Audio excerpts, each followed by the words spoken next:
This is local educator Mary Nash Robinson. Yes, it's Dr. Robinson. Good morning to you. Well, good morning. How are you all? We're doing good. And I thought about you yesterday when I thought about the police chief and the mayor coming out and putting out a plan to fight crime.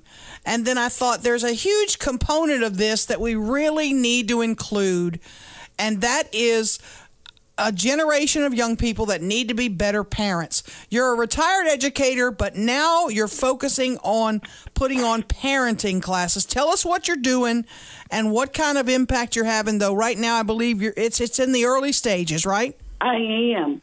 After retirement, I was just all of a sudden approached by the director of the new YWCA. And you're thinking about, okay, where is my forte? How can I make a difference? What is it I can do?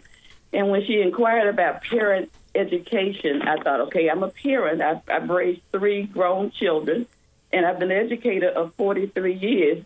So this might be my next calling. I work with public housing properties, residents in those areas, and we talk about what it is that they can do as first teachers to make sure that their children are ready to go to school and that they are continually successful through school, especially that they are reading by 3rd grade. And we know a lot of indicators are met based on the fact that children can or cannot read by the time that they are 3rd grade. The parents that you want to reach, a lot of us are going to say the ones that really need help are not the ones that are reaching out for help.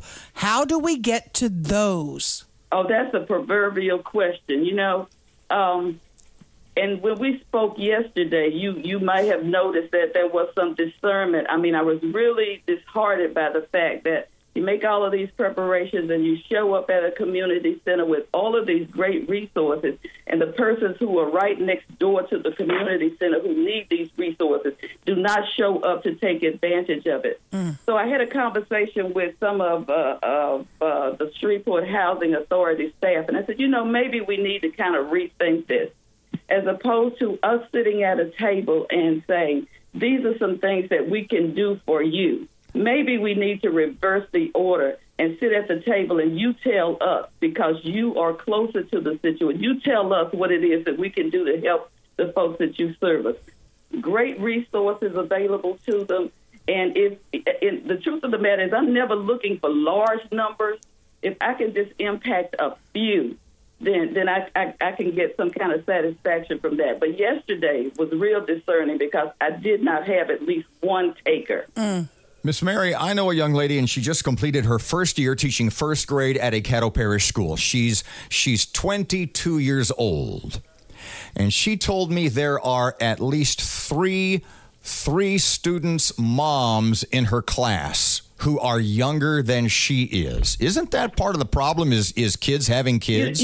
That's a serious part of the problem, because the youngsters that we are dealing with now are the product of that generation where we redefine family.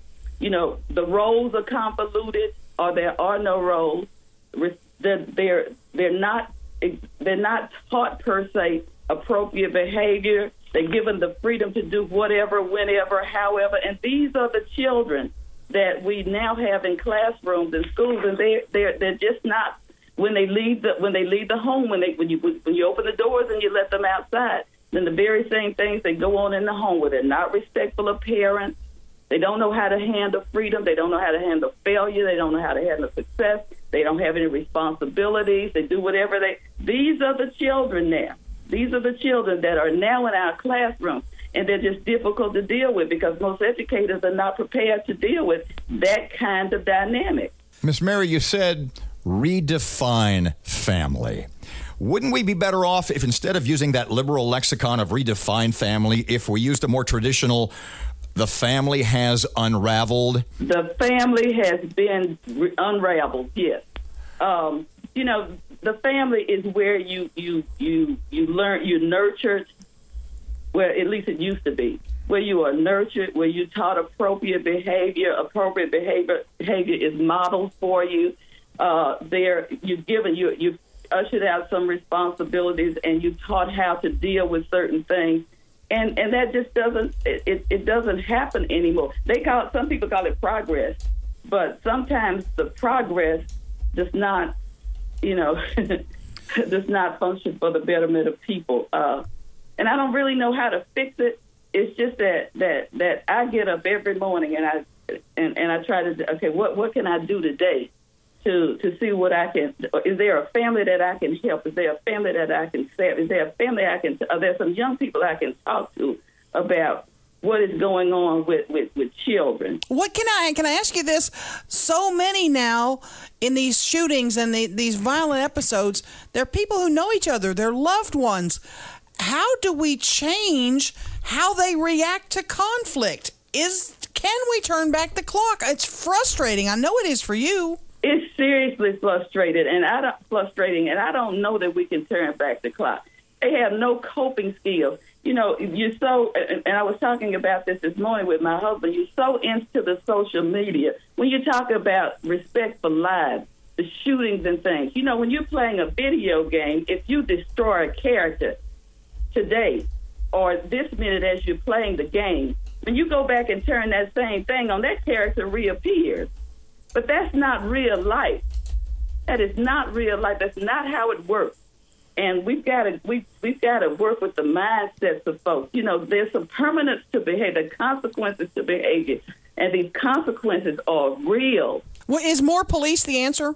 I think that the police force is doing all that it can, but they cannot do it by themselves. There has to be a collaboration of people, and I know we're collaborating all of the time, but people are not talking. One of the things I say to young people or to the folks that I do get a chance is people don't talk anymore. They're not talking. Some people are talking, but the right people are not talking. What if I see a family that I know they need help?